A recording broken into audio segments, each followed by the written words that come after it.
She was queen of two countries that were at war with each other. She rode on crusade when women simply did not do that. She was imprisoned for 16 years by her own husband, and she still outlived him, and then went on to govern.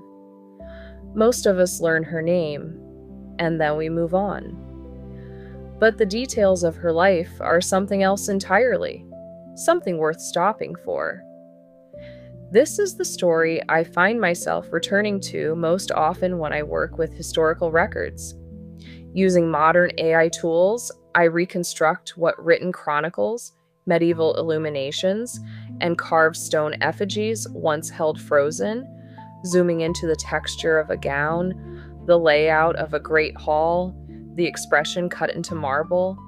It allows me to step inside these moments in a way that feels almost like presence. And with Eleanor of Aquitaine, presence feels like exactly the right word. Start here, a castle in southern France, sometime around the year 1130. The air smells of wood smoke and damp stone, of horses in the courtyard below, and somewhere further off, the faint sweetness of the vineyards stretching out toward the horizon. This is Poitiers, and at a high room of the ducal palace, a girl is learning Latin. Eleanor was born around 1122 to William X, Duke of Aquitaine, and Honor de Châtellerault. Her name, Eleanor, means the other Honor. She may well be the first woman in history to carry that name. Her grandfather was William IX, the earliest troubadour known by name, a warrior poet who scandalized the church and ruled with a kind of blazing confidence that seemed to pass directly into his granddaughter's blood. Her mother died when Eleanor was 8 years old. After that, her education fell to her father and his tutors.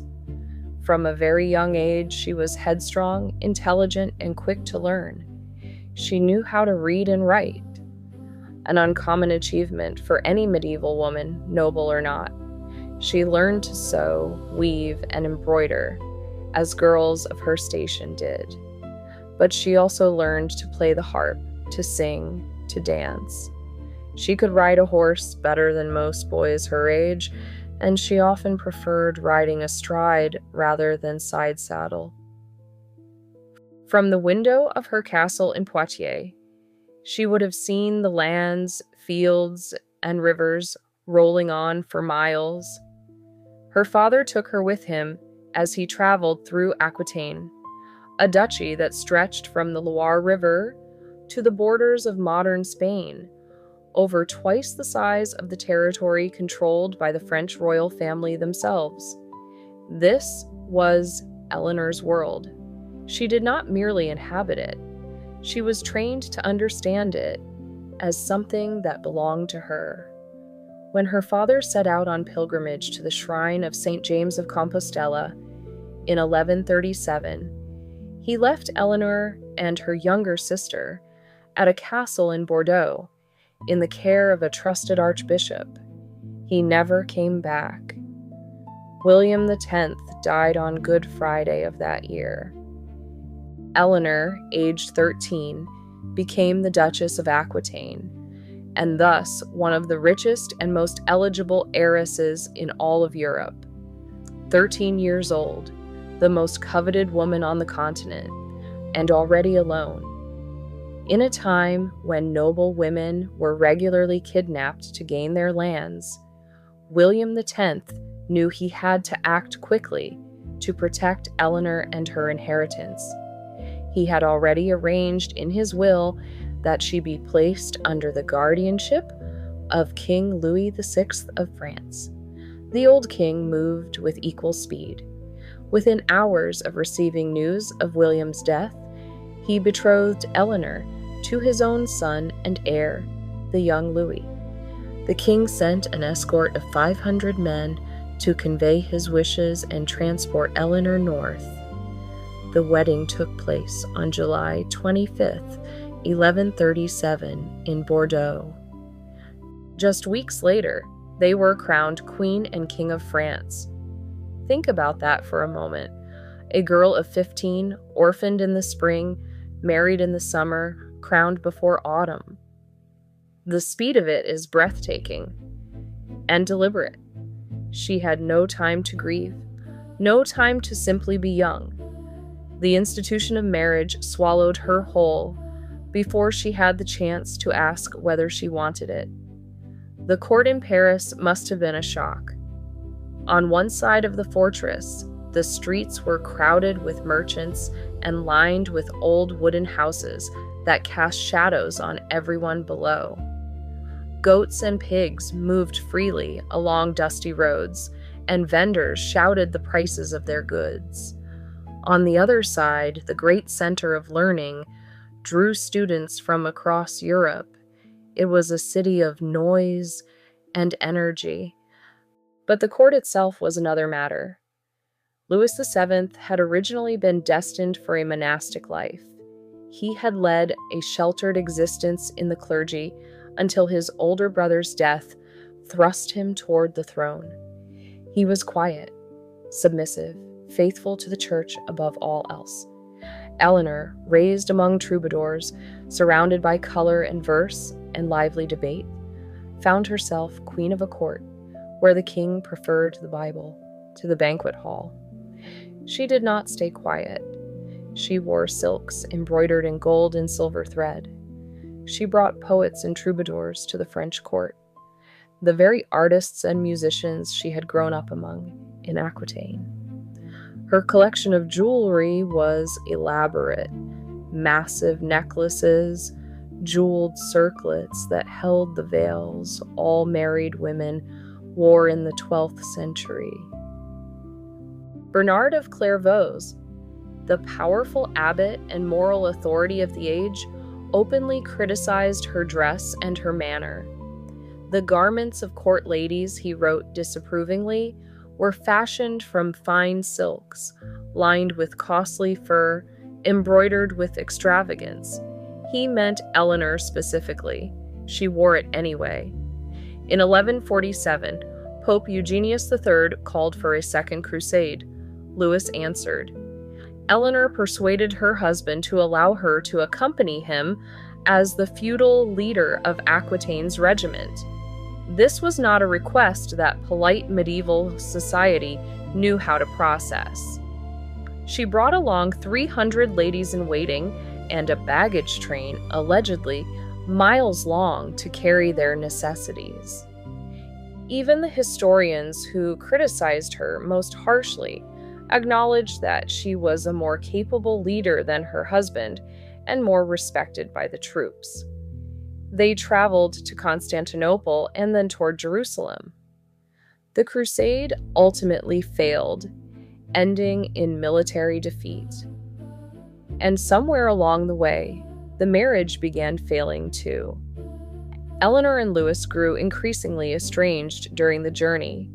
After several fraught years in which Eleanor sought an annulment and Louis faced growing public criticism, they were finally granted one in 1152 on the grounds of consanguinity.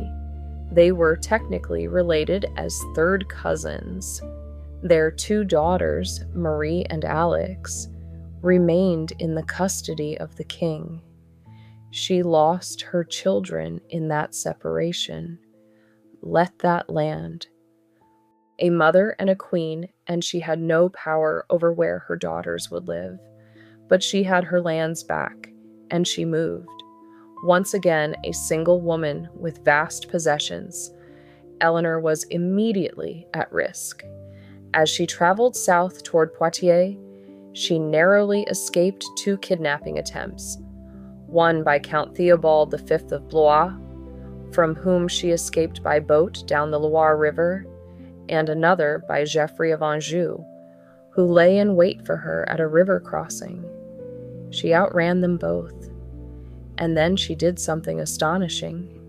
She sent word to Henry, Duke of Normandy, Geoffrey's own older brother, and asked him to marry her. 8 weeks after the dissolution of her first marriage, Eleanor wed Henry, Count of Anjou and Duke of Normandy, in a quiet, private ceremony at Poitiers Cathedral in May 1152. 2 years later, Henry became Henry II of England, and Eleanor, for the second time, became a queen. The marriage to Henry was more alive than the first. Eleanor and Henry argued often, but they also built something vast together. Between 1152 and 1166, they had 8 children. She traveled extensively across the kingdom, giving the monarchy a visible presence from Aquitaine to the English Channel. She was not content to remain in any single court. During her childbearing years, she participated actively in the administration of the realm and even more actively in the management of her own domains. She heard legal cases, she issued charters, she struck her own seals as Duchess of Aquitaine, Countess of Poitou, Duchess of Normandy. But Henry had his own ambitions, and as their children grew, so did the tension. By around 1167, Eleanor left the English court and returned to Poitiers. Here, as she had done in France, she filled her court with poets and artists. Her son Richard came with her. She heard grievances, addressed administrative matters, and entertained guests in the same citadel where her grandfather, the great troubadour William IX, had done the same. She was instrumental in turning the court of Poitiers into a center of poetry and a model of courtly life and manners, patronizing the 2 dominant poetic movements of the time, the courtly love tradition of the troubadours and the legendary histories of Brittany, rooted in Celtic tradition. Poets like Bernard de Ventadorn performed there. The concept of courtoisie, the ideal of refined love and honor between men and women, was shaped, in part, by the culture Eleanor cultivated in that hall. And then, in 1173, her sons rose in revolt against Henry II. Eleanor supported their rebellion. Her reasons are not entirely clear. Perhaps the erosion of her power in Aquitaine. Perhaps Henry's treatment of their sons. The revolt failed. Henry captured Eleanor in 1173 and imprisoned her for nearly 16 years. She was kept at various locations, including Old Sarum in Wiltshire, an ancient fortification on a windswept chalk hill in the English countryside. It seems she was held in some comfort.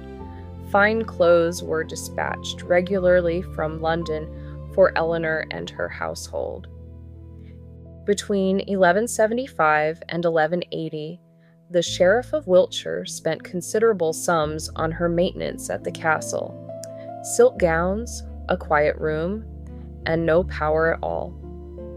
She was in her 50s, the age at which most medieval people were already considered old, were already dead, and she had been reduced to a kept prisoner in a cold English fortress, watching the years pass through narrow windows. She saw her sons rarely.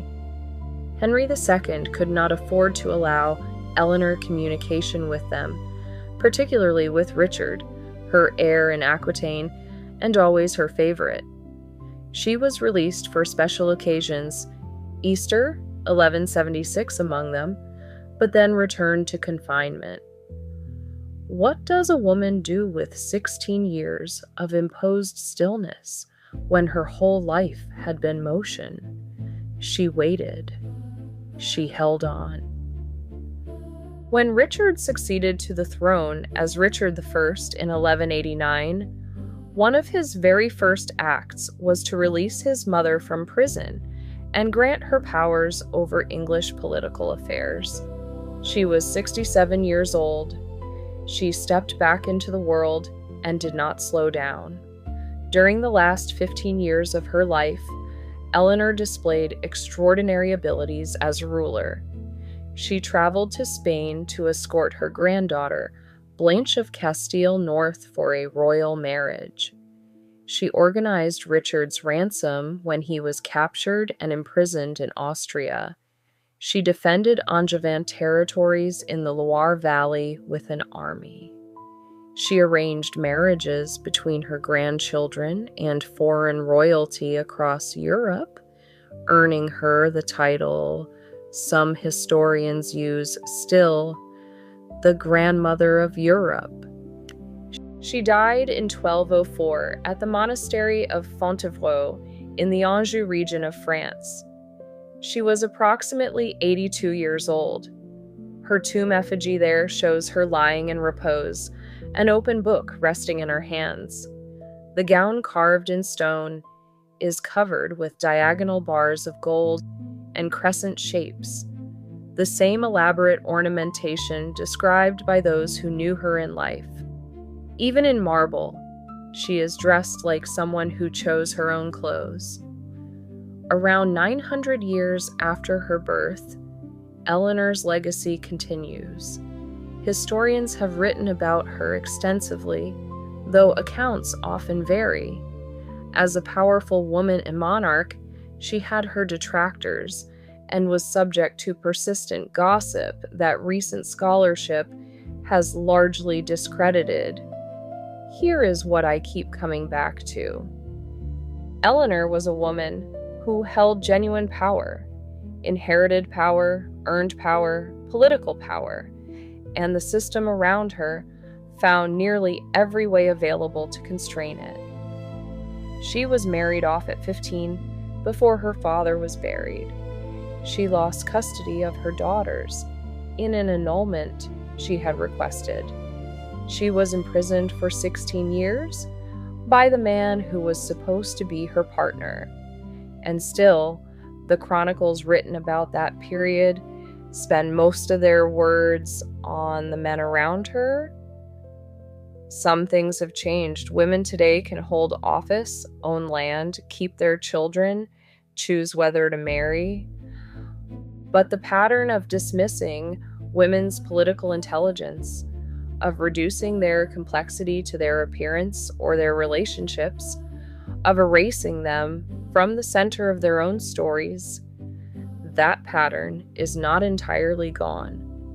Her throwing off of the constraints that shackled women of the 12th century, her gifts as a politician and ruler, make Eleanor's story one of the most remarkable of the Middle Ages, not because she was exceptional in ways none of us could be, but because she was so determined, across decades, across borders, across captivity, to remain herself. The women who refuse to disappear are always the ones who illuminate the path for those who came after them. Is there another woman, another place, another century you'd like to see reconstructed? Leave it in the comments. I'd love to go there next.